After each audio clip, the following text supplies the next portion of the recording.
I'm Kevin Casey. I'm a professional mixed martial arts fighter. And right now, what I'm about to do is issue a warning out to all other competitors. I don't want overs. I just expect them to happen. Fatty's gonna fatty is real. Yeah, give me fucking truth, baby. Come on. Let's go. How have I been this successful in life? Ladies and gentlemen, welcome back to another edition of the MMA analysis. Three of us. 2 weeks off. You give us a couple weeks to come up with a game plan, and we'll get you three of us. I don't think we'll ever get you four again, but three. Steve, that is what we're hearing as well. That thankfully we are spared of off and span. So I don't know if you think that's a bad thing. I think it's a good thing. Anyways, we'll get into that. We don't have anything to recap because it was forever ago, and like, who cares? Actually, Wes, you're here. You wanted to talk about a thing first, from a couple weeks ago. Oh, just getting to actually cash a bet on a card. I mean, we got Meerkat again, so it's one of our guys. Yeah, it's about the best thing that happened on that card. I mean, the main event was just absolutely horrendous. Another guy that they're crowning, saying he's going to be champ already. He should get a title shot, and that's a life of the warehouse fights, you know. To be fair, what he did, like you guys, I bet the Crystal Man, and I was fairly impressed with Borralho. Definitely. He kept good pace considering that was a fairly active fight. Didn't need to towards just the end, obviously, as well. Yeah, it's not like he just slowed down and coasted. Didn't have to rely on grappling. Struck for most of the fight, and Cannonier couldn't catch him. He hit him a bit, showed some decent chin at times, but yeah, he's starting to look his age, even as Crystal Mountain Yam body that he's still got. He's really the crystals can only do so much. They're not reverse aging. They just slow it down, and it comes for us all. He's got to get on that RFK Jr. program is what he needs next if he wants to keep the career going. For a man that hates a vaccine, that guy stuck a lot of shit in his body. You know what I'm saying? Like, it's wild how a dude like that is like, fuck a vaccine. Give how me everything. Not a bigger MMA guy. Maybe Trump's going to get him into the MMA, and RFK Jr. is going to revolutionize the sport. Donnie turning on Rogan again today. You better watch out. We fucking with Rogan. Oh, geez. What a time to be alive. Anyways, I think that's all we need to say about a couple weeks ago. We're back in the warehouse again this weekend. 12 fight card now, I suppose, since we lost one. Headlined by Gilbert Burns and Sean Brady. Whatever happened to our Shaun? Did we ever hear about Shaun Carey rather than Sean Brady? Any updates there? I haven't got an update, but last time he hopped on. It wasn't looking good. That's all I know. Yeah, he was still dealing with some stuff. So, well, we gave him some money. Hopefully he's doing well. We'll see. Anyway, they're headlining, and we're going to kick it off right at the bottom of the card. Allegedly, Wes knows who these guys are. We've got Nathan Fletcher, which is about as British as a name gets, against old Ziggy Rigamortis. Shaun? Oh, amazing. Yeah, I don't have much here. Wes would be the better person to ask about this. Rigamortis gets a UFC shot after beating a guy that's 10-14. Cool. Love it.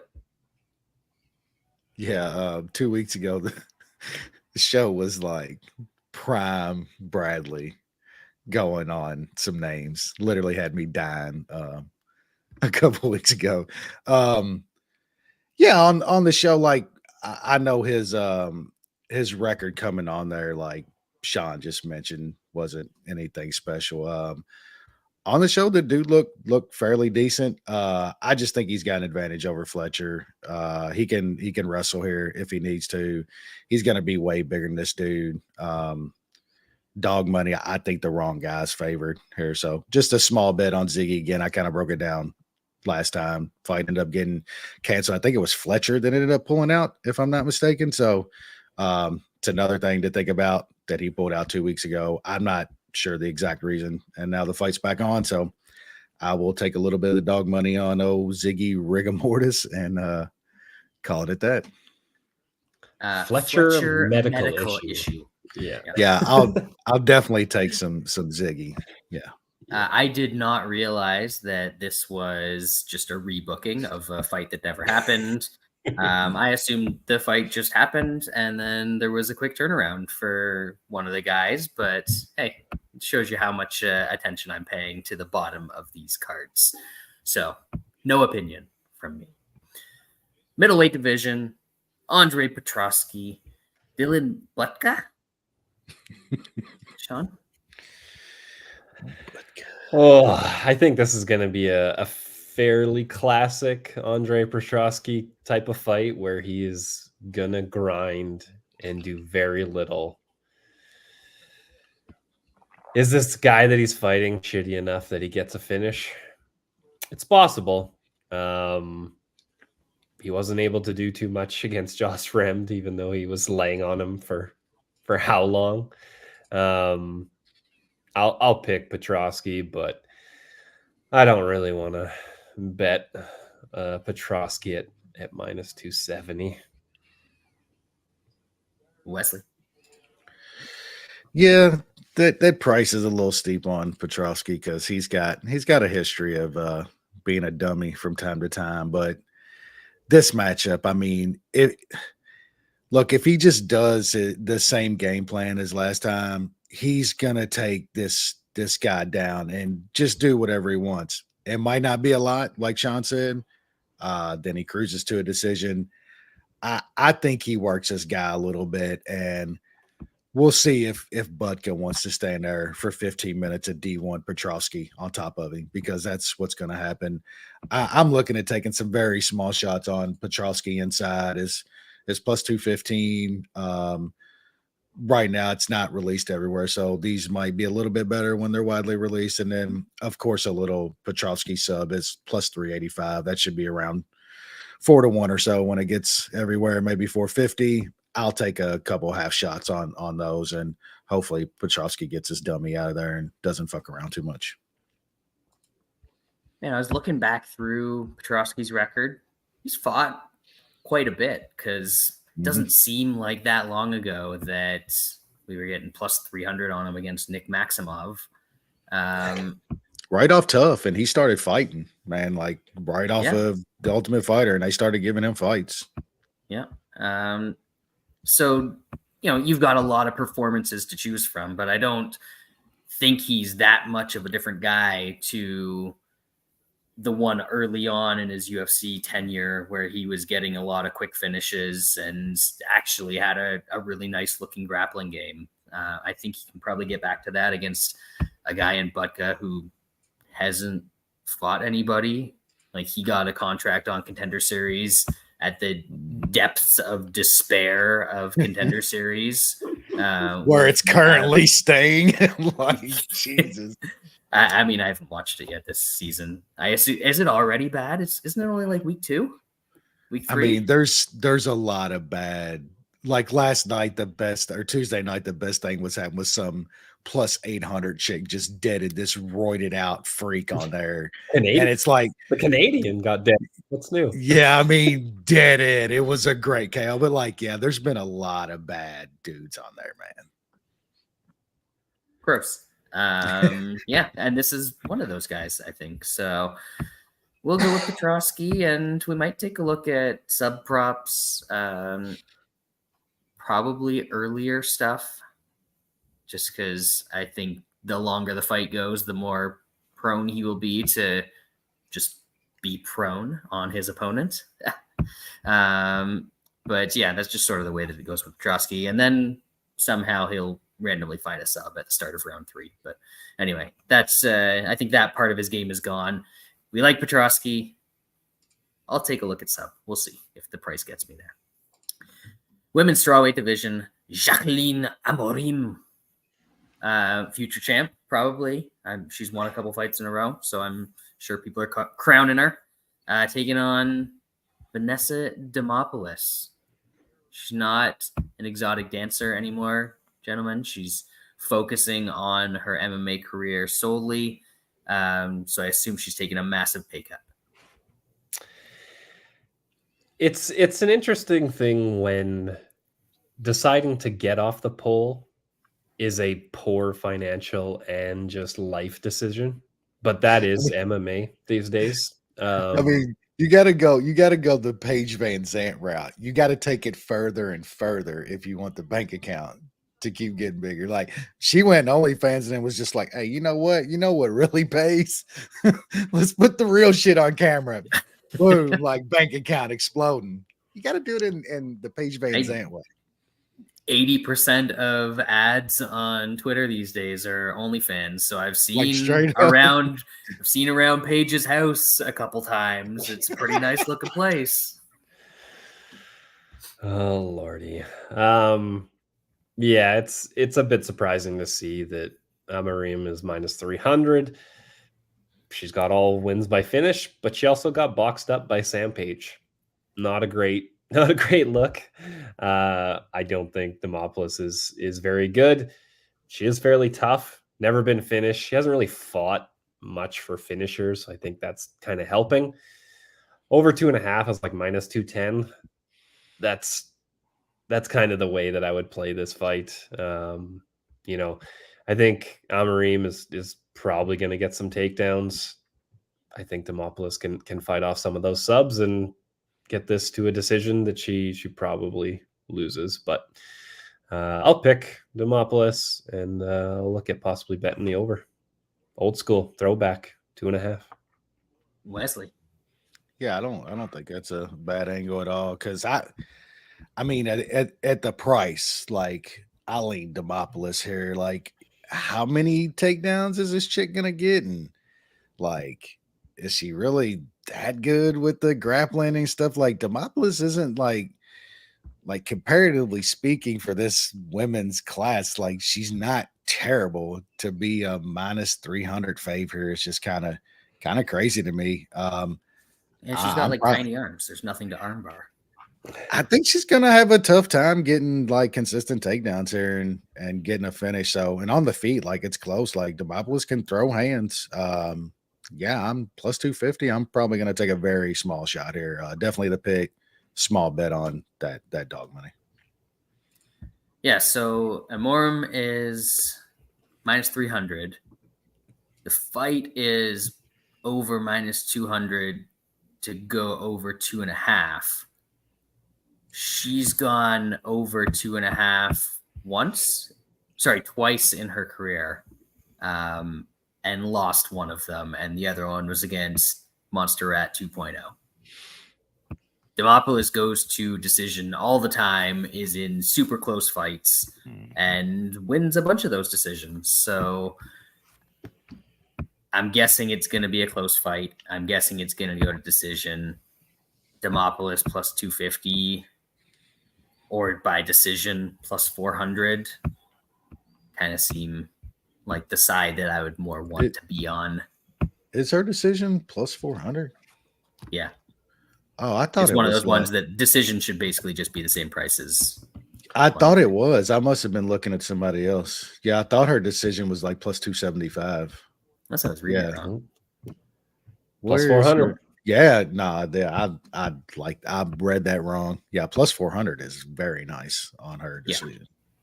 There's a few things that I'll be tossing together in a round robin on this card, and that will probably be one of them.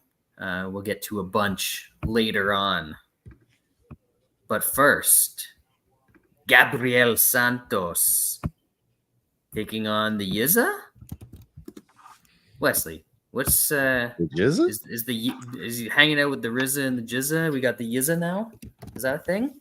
RIP ODB. Oh yeah, is that recent? That's gotta be what, 30 years 20, now? 30. Yeah. It's been a It's been a while. while, right? Yeah. Shaun, what do we got here? Not too much. I got to be honest, haven't tuned into the old road to the UFC, but this guy's been, for the most part, smashing people on the road to the UFC. Gabriel Santos is, he said a couple back-to-back tough fights to start his UFC career. A lot of people thought he won the Lerone Murphy fight, which, in hindsight it's pretty damn good considering who Lerone Murphy has beat since then. Getting knocked out by David Onama, not the best, but as we've seen, David Onama's pretty decent when he's on. So the pick's going to be Santos.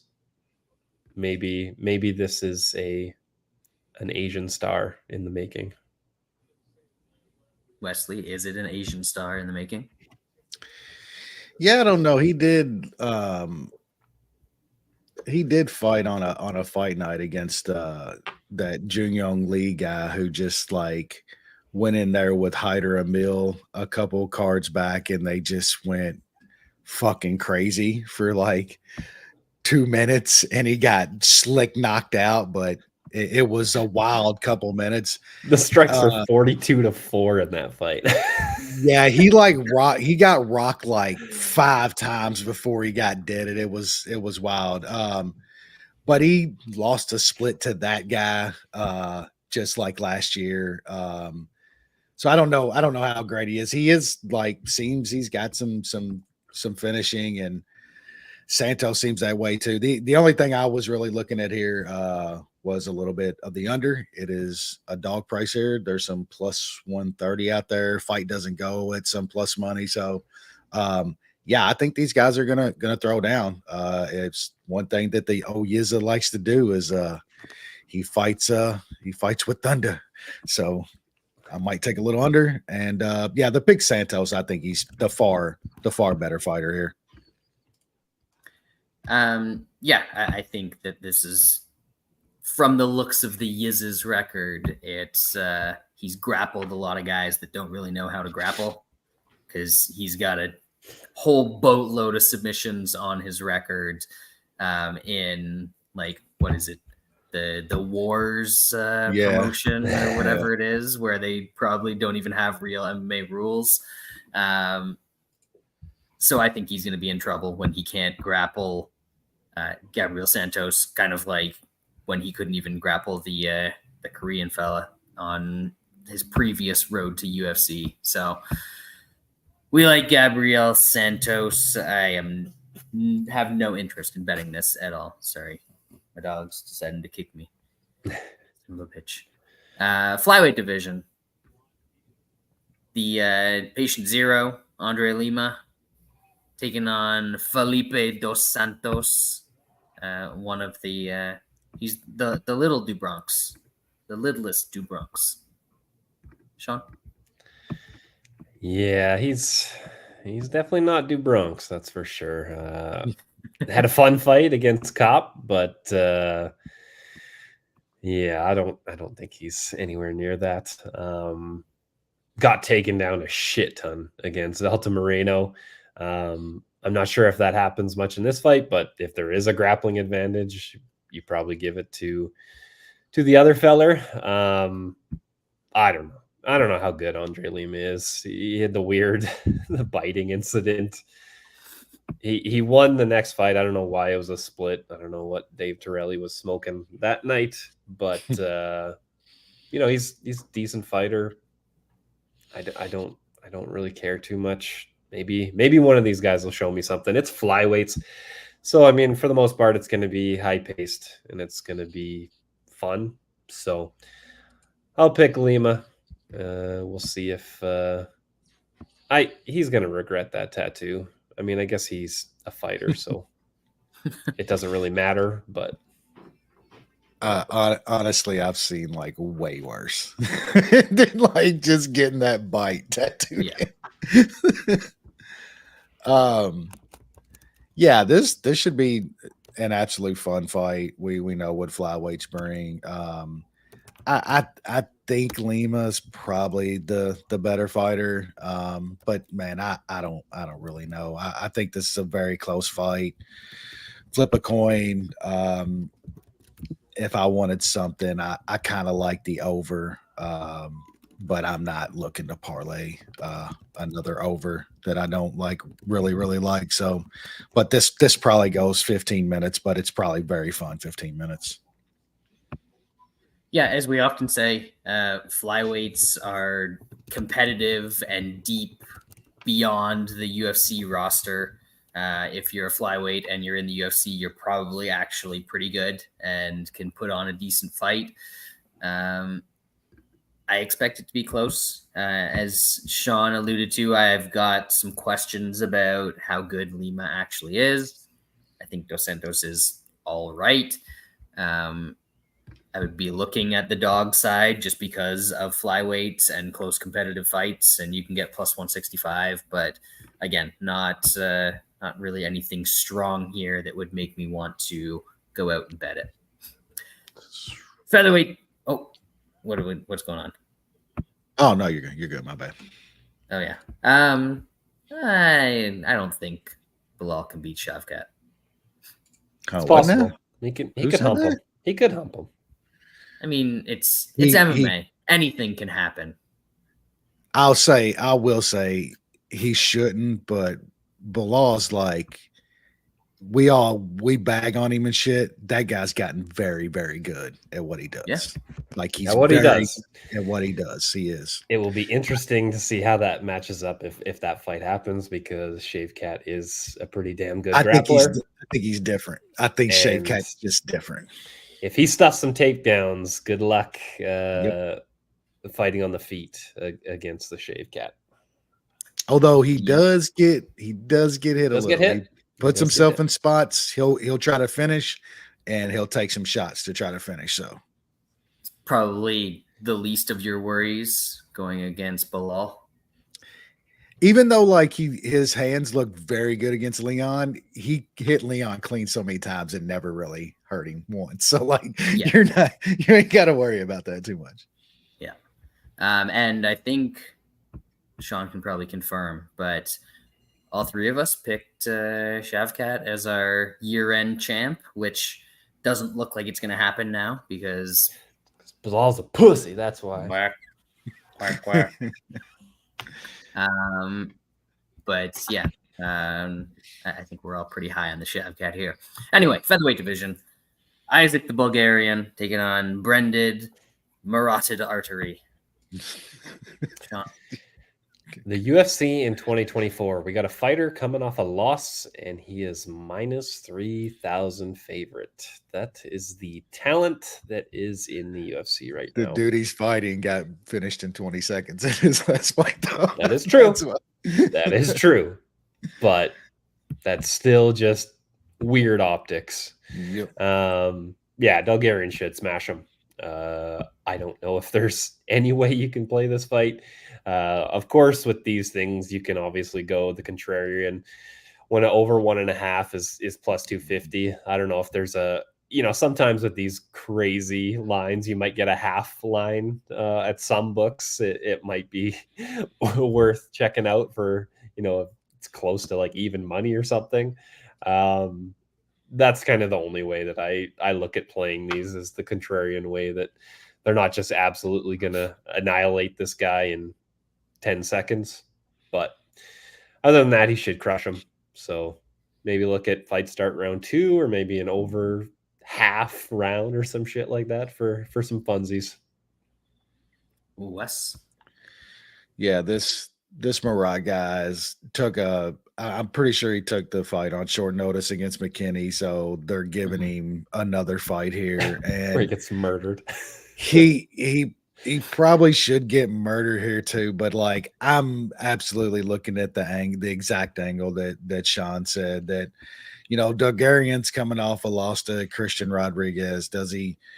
How does he take that? Is he a little more methodical to start this fight and stuff? So I mean, depends on the line, but man, fight starts round 2 is probably going to be in the plus 150, plus 175 range. If you can find that over 2.5. I'm not sure a dude's running in here to get slick knocked out in 20 seconds again. So like this dude's not gonna be looking to engage like that. And it's Bulgarian is not Terrence McKinney either. He's looking to more get a takedown, do some ground and pound, to where McKinney is just when he finishes fights, it's spectacular knees and stuff, and that's what he caught on this kid. So, yeah, that's the angle I'll be looking at when it gets released everywhere. Fight starts round 2, maybe that half round prop at around even money. But yeah, Bulgarian's going to smash this guy. It's just how long is it going to take? Bulgarian by decision at 1,100. It'd be wild. I've got no interest in. I mean, the line kind of tells you that you don't need to have interest in this fight. So I do not. Moving on up. Oh, we skipped that one. Yay. To the lightweight division, where Chris Padilla is taking on my boy Jurong. I don't want him. Shaun? Zurong has 30 professional fights and he's 24 years old. That's legend. That's wild stuff. Obviously had that initial UFC run, and then they made his ass come back on the road to UFC, which of course he, beat up a bunch of non-UFC level fighters, and now he's back. Is he better than he was? I don't know. But is Chris Padilla any good? I don't know either. It should be a fun fight. Obviously, Zurong throws a ton of strikes. Padilla likes to grapple. So who's going to win out on that? I'll probably side with the guy that can grapple against, call me a stereotypical person, but I'll take a grappler over an Asian fellow most of the time. So I'll pick Padilla. He's plus 225, but I don't really care about betting this fight. Wesley, talk some sense into your boy. Yeah, it's tough to take Padilla, man. Just his... You want to talk about level of competition, man. It's just, I know this James, I'd rather be on top. His last one where he choked him out. Like, he didn't have too bad of a fight last time out. He fought not long ago. It was actually a couple. Yeah, it was actually a decent fight late. Cold Soup ended up getting the win, but it was very, very close. But yeah, I mean, the level of competition for Padilla is very, very bad. I just think they're gonna go at it like you said. Zhu Rong throws a ton. Padilla is gonna try to get takedowns here. I just think this gets kind of wild. I was looking at the under. It's another under that's plus money. Or no, not this one isn't. It's got some slight juice on it now. I don't know. I might relook at that. It was a better line. Under 2.5. That's kind of the way I'm leaning. I don't know if I want to lay that juice on it. It's kind of swung a little bit. So, but I think this is a wild, fun fight. I lean the Zhu wrong to get a win here, but man, I'm not trying to lay minus 200 something. Maybe Bradley's got a better angle. Is that bet online line correct? I don't know. I don't have my on the under. I don't have my book up. Hold up. Let me log in here because if it's that price, that must have been what I looked at, but it's looking like widely. It's like minus 145 now. Let's see. I know we're making for we're all hitting radio. We're all hitting the same website at the same time. Yeah, I'm trying to. I don't They've even got have a 1.5 listed. That's bet probably online. So yeah, that's what that's it got to is. be wrong. Yeah. Anyway, yeah, I don't think Chris Padilla is particularly good from what I've seen from him, and I just think Zhurong's fun to watch. So I hope he wins. throws a shitload of strikes like he usually does, and catches something big. But am I betting it? Absolutely not. Being the first fight on the main card, am I going to watch it? Maybe. There's like a pretty good chance that I'm actually going to see this fight. Main card fight. Good. Yeah. Speaking of main card fights, shockingly, an American is going to fight an Israeli. I know. It's crazy, right? Hand to hand. What a concept. Hand to hand, Trevor Peak is taking on our boy Yanal Schmuz. Schmuz? Schnoz? Schmaz? Anal smash mouth? That sounds pretty anti-Semitic to me, Sean. Put him on the front line. Put him on the front line. Can't say anything or else you're anti-Semitic these days. What do you can't say a fucking thing or your ass might as well be in jail. I can say it. You can't say it. You can't say it either. It's true. I can't even say it anymore. You can't say it either, bro. It's your ass. Yeah, I don't know. Trevor Peak's fun. Is he good? I don't think so. You look at his wins and they're not really impressive at all. But is the guy he's fighting any good? Probably not. Smokes Sam Patterson.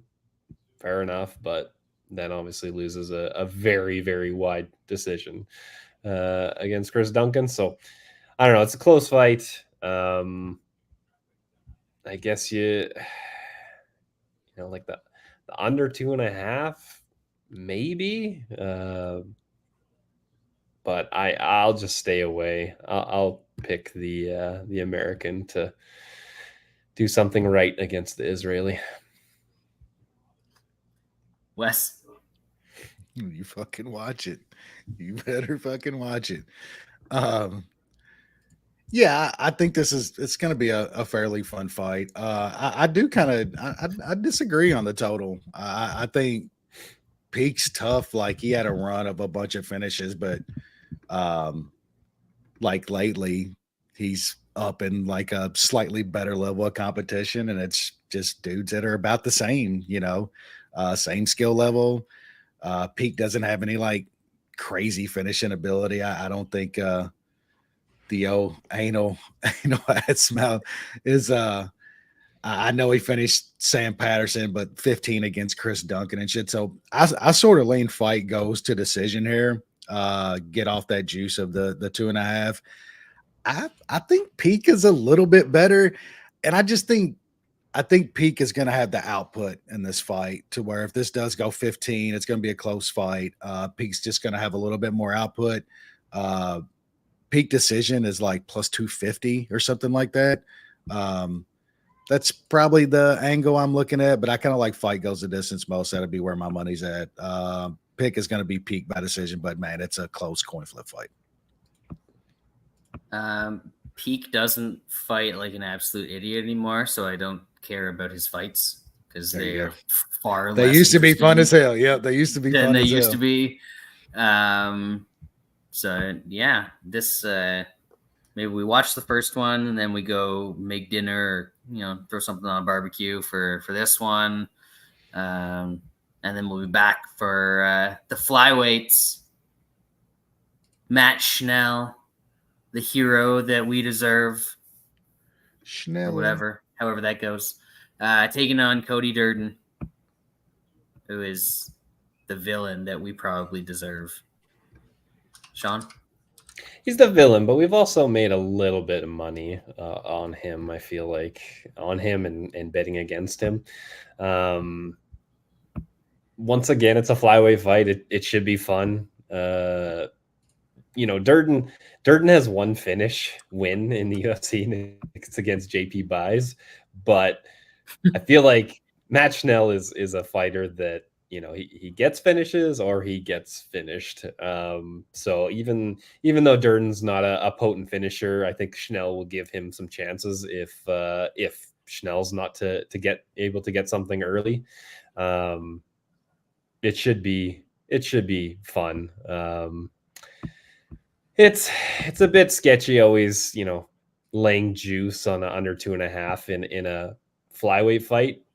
But I feel like with Matt Schnell, it's almost like an auto bet because he's got potent offense and he loses spectacularly as well. So obviously the props are not really out. This is kind of a late notice matchup. I think you look at Schnell, he's on the money line, he's like plus 250. I think him inside, if you get it in, the plus 400 range, that's probably worth a shot. And if you really want something on this fight, take the under 2.5 and parlay it and cheer for chaos, because that's usually what happens in a Matt Schnell fight.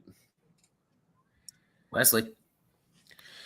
Yeah, they're got to a point for a little bit where Matt Schnell wasn't doing Matt Schnell things. He was trying to fight like kind of conservative, and it started killing us on our Matt Schnell unders. He wasn't winning anyway, so he finally was like, you know what, fuck this, it's time to go back. And he ended up getting a finish on Osamerji, which was crazy. And then he just kept doing it. He's gotten fucked up twice since. But that's how that guy's got to fight. Like, that's his only chance to win fights. I think he knows that. Durden's the same. I mean, that guy's just a flat out idiot. He's going to go in there and do idiot things. And these guys are going to throw down, man. I love the under 2.5 in this fight. I think minus 185 is actually kind of a gift. Like, I thought this would be more in the minus 250 range. And then same, I like Schnell here. I think this is one he's got a dummy in front of him that is going to give him opportunities to catch him in something. We watched it last fight with Cody Durden. The guy looks great. And then all of a sudden he does something dumb and gets knocked the fuck out. So if Schnell's going to get a highlight finish, this is the guy to do it against. So I'll be taking a little bit of that money line and seeing what Schnell inside the distances when those props open everywhere. And yeah, I really like that under. Yeah. These guys have a combined 14 losses in their career, and 2 of them are by decision. So somebody's probably getting finished here. As Sean said, I think it was Sean, Durden only has the 1 finish in the UFC, but like, Schnell gets finished, and usually by knockout. And usually it doesn't take the best shots in the world to put him down. And on the other hand, Durden likes to dive into chokes and get tired and get finished and be sloppy. And he can also get cracked on his feet too. The Mukayev guillotine was set up by like a flying knee 12 seconds into the fight or something like that. So yeah, I see a finish here. I don't understand why the line is as wide as it is. I mean, Durden's losing to guys who are decent, and Schnell's losing to guys who are, one of them just fought for the title. Like, he's losing to guys that are pretty good. I don't see the difference in level of competition or performance being something that would make me think that Schnell should be plus 275 here. Like, is it just looking at record? Because skill wise, like, Matt Schnell is like a way better fighter than Cody Durden. Like, and Durden's going to put himself in some sketchy positions if he starts grappling. Like, Matt Schnell is too cool throwing up triangles and scrambles and stuff like that. Like, yeah, Durden's going to be in danger, whether it's on the feet or he's trying to take him down. So it's kind of an interesting line. And plus side for Schnell bettors is that he's not getting knocked out, most likely, if he's on his back throwing up submissions. So that seems like a good thing if you want to be betting on him. Yep. So I think I'm probably going to have to take some of that plus 275 even. But we'll see what the inside the distance or the sub props are once those start to open in a few more places. Next up, we are in, which division are we in? The featherweight division again. Steve Garcia has a cult following now, taking on Kyle Nelson, Canadian, on a winning streak. Is that allowed, Shaun? It's allowed for a couple, and then it comes crashing down. This might be the letdown spot, especially coming off a first round finish.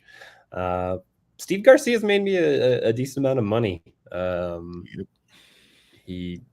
bet him last time out to get a finish. This guy's, finishing everybody on this last streak here. Kyle Nelson is a durable bastard. It took a lot for Billy Q to get him out of there. So I know Steve Garcia has looked really good lately. He is obviously finishing these guys, but it is still wild for me to see an over 1.5 in a featherweight fight be plus 150. And especially against Kyle Nelson's not a glass jaw guy. He's been finished a couple times, but it's taken quite a bit to finish him. So maybe Steve Garcia does have the death touch, but I'll pay to see it, because I think he does. I think Steve Garcia does win, and he might get a finish, but I just don't see it happening super, super quick. So I'm going to be playing the over 1.5. Wesley. Yeah, we all kind of talked about this fight before the show, and I feel the exact same way.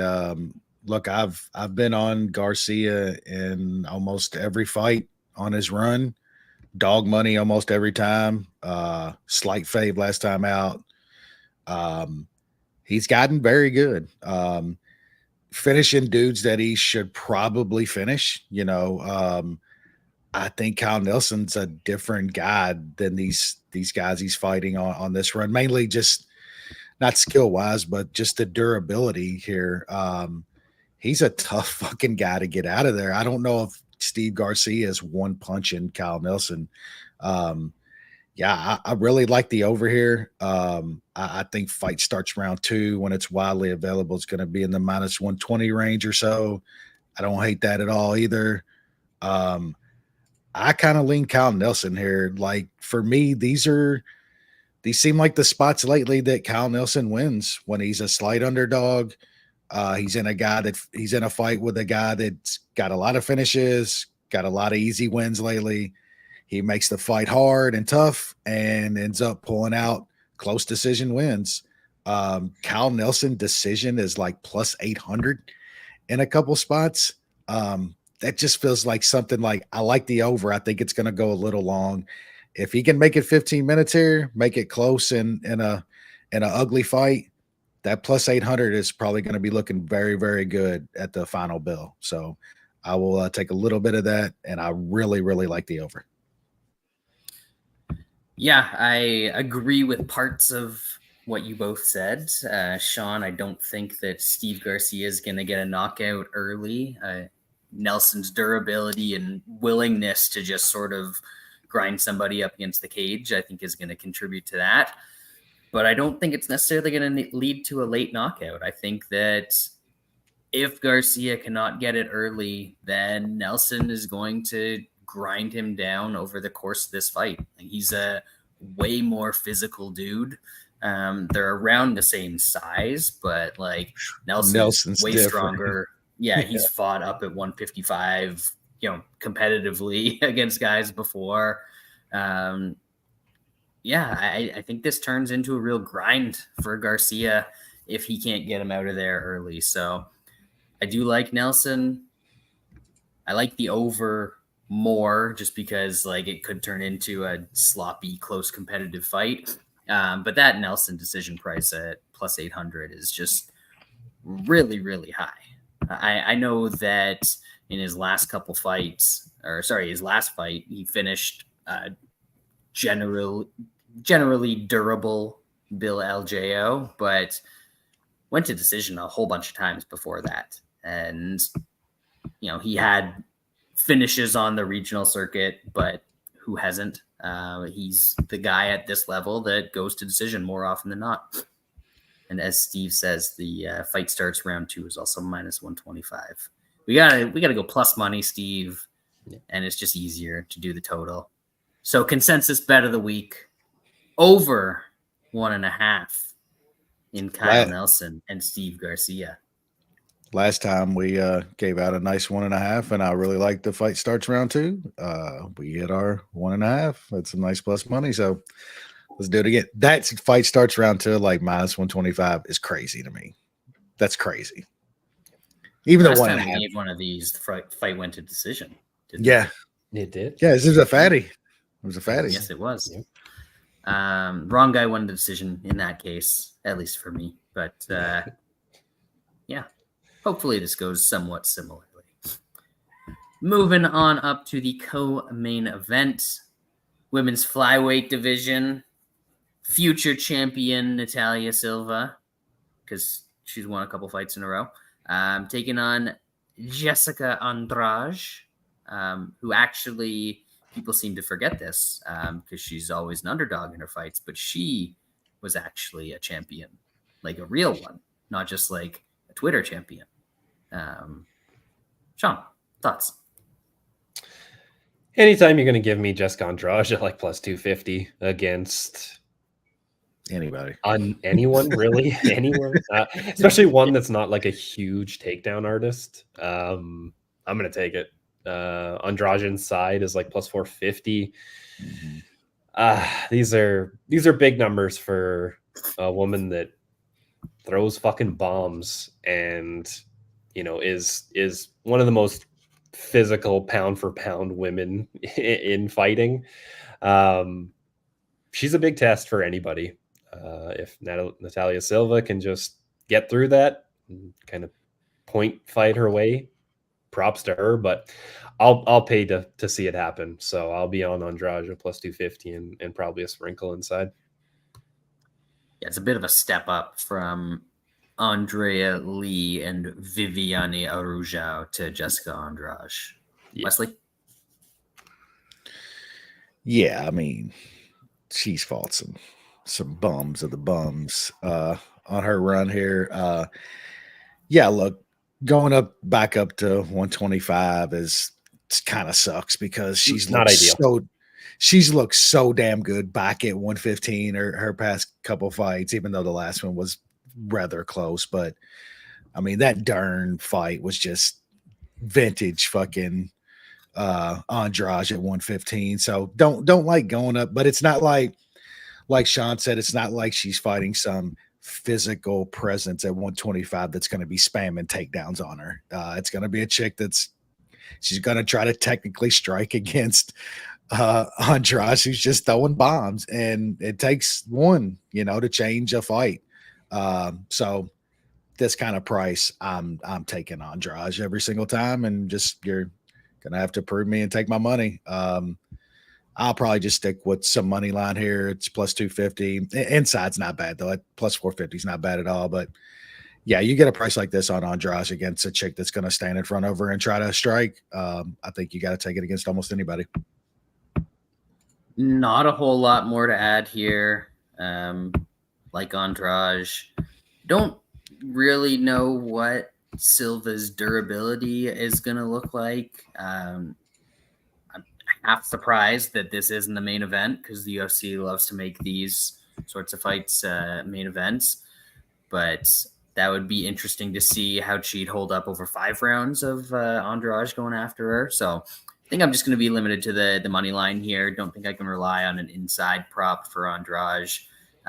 But like, it doesn't matter. It's plus 250, plus 260 out there. So I like Jessica Andrade. Big step up in competition, and Silva looks great against lower, like Vicky Cristina Barcelona or whoever that chick is that she beat a few times ago. But like, has she beaten anybody good? It remains to be seen. So I'll take the shot on Andrade here. Main event, Gilbert Burns, Sean Brady. Is Gilbert Burns just too old, Shaun? For your fellow incorrectly spelled Shaun? I think he might be. It's an interesting matchup, just because I'm curious to see what Sean Brady's going to do. Is he going to trust his grappling enough to take down Gilbert Burns? Because I do think he's going to be able to take him down. Does he want to, play around in Gilbert Burns' guard and try to pass and fuck around on the ground? I think he's going to be fine there. Gilbert Burns really hasn't shown too much bottom danger with his jiu-jitsu. And I guess the question is, if he doesn't, or if Burns is able to kind of stifle him on the ground that's on his feet, is what does Sean Brady's striking look like? Because he got knocked the fuck out by Bilal Muhammad and cost me a shit ton of money because I had the over 2.5. And how the fuck was a Brady and Bilal fight not going to go over 2.5? So I'm still salty about that. Burns has taken just some pretty gnarly beatings in the last 4 years or so. The knockout against Usman, the cum shot fight, and then getting kneed into oblivion against Jack Della, when all he needed to do was really survive, and he got deaded. That would hurt. Yeah, cost me some money. Me so too.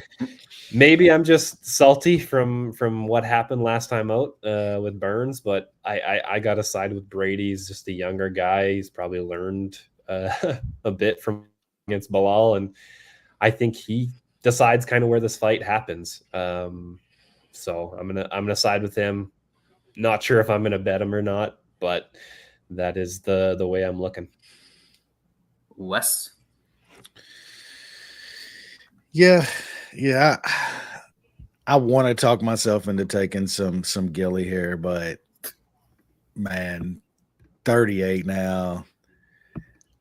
He was looking fairly good against Jack Della. Then I just think like the durability started to go away from Burns, man. Like he gets finished with the kind of knee and then the strikes. Was starting to look rough late in that fight though. Like it wasn't like before that strike, in that third, he was starting to look rough, man. It doesn't seem like he's got the stamina, the durability. He is 38 now, and he looked in tremendous shape for that fight. It wasn't like he come in looking soft or anything. Like he looked in great shape. I'm more with Shaun here. I think Brady decides where this goes. I do think Burns has a slight edge on the feet over Brady, but it's not like Burns doesn't have like some crazy knockout power. Like neither does Bilal. So like that's a question. But I think that was more flash in the pan type shit than Burns getting some kind of crazy knockout on Brady here. And then like I think Brady's gonna go for takedowns here, and he's probably gonna get them. Shaun's absolutely right too. Like Burns isn't some like crazy threat off of his back on the mat. He never really has been. He's one of these world champion jiu-jitsu guys that came over to MMA and they turned into very good strikers. Like we've seen how many of them now that have just turned into very good strikers over jiu-jitsu players. They kind of get away from that shit. I mean, Doe Bronx is like the only guy that's kept that kind of danger with his grappling, but got his striking to where it is, to where guys like Pedro Munoz and Gilbert Burns and these other guys just turned into kind of boxer dudes that kept it on the feet. I don't think he's got enough to threaten Brady to that level on the feet. So I think Brady gets takedowns here. Probably gets a kind of shitty, boring decision over Gilbert Burns. Price isn't great. It's like plus 150 Brady decision. I don't really want to mess with that in case Gilbert does pull off something crazy off of his back. It's always a possibility. So I might put Brady in a small parlay, but might just stay away, cheer for Gilly to pull something off. I think you guys might have talked me off of betting Burns, but I still can't get on board with Brady. Yeah. I mean, I know it was the guy that's now champion, but it's hard to forget that him getting It stopped by is. Borralho. And it wasn't even that like he got knocked out by Borralho. He was just dead in the second round. Like, just completely toast in that fight. But usually, he's able to push a pretty decent pace. He's got some finishes later in fights. So, was it that he couldn't get takedowns there? Was it some weird circumstance coming into that fight that caused that to be such a terrible performance? So that has me questioning him. And honestly, when Gilbert Burns wants to try to not be taken down, he can actually do it. It's just that early. Yeah. So rarely do guys try and take him down that he has to show that off. Does Brady have it in him to get him down early, especially? I think this could be interesting for at least the first couple rounds. And if Burns can keep it on the feet, then Brady's in some trouble. But man, yeah, Gil is starting to get old. Cardio's not looking great these days. That third of even before Jack Della got him in the third, man, he was looking bad. He was holding on for dear life. He was, and he was up, and he was up in that fight. Yeah, but then it came crashing. But then, like his 2 fights before, the Masvidal fight wasn't 5 rounds, but went 5 rounds with Bilal. Went 3 super hard rounds with Cumshot. Started to get tired towards the end of that, obviously, because that was a ridiculous fight. So, we've seen him go 5 rounds before, but can he still do it? Just too many question marks around this fight for me. So, you guys made me boring. I think you're gonna make me stay away from this one entirely.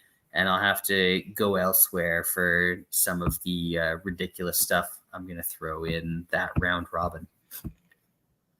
Any closing thoughts? Parting shots? Wishful thoughts? We got the Sphere next week, which, the card isn't amazing, but it'll be cool whatever the UFC does with it, hopefully. Is it going to be...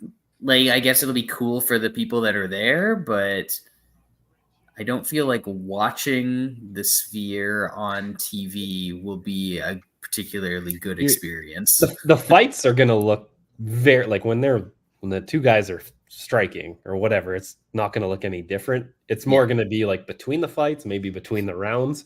But if you don't give a shit about that or don't watch that, then it's going to look not that different. Yeah, I think what would be way more cooler, from a viewing perspective, not being live, is that shit that they do in the theaters now, where they have almost you're in VR mode, and they're doing that in theaters now to where you're almost they have cage side camera view of the fight 360 degrees. They're doing that in theaters now. Josh Gross on Twitter actually went to one a few weeks ago and posted pics of it there.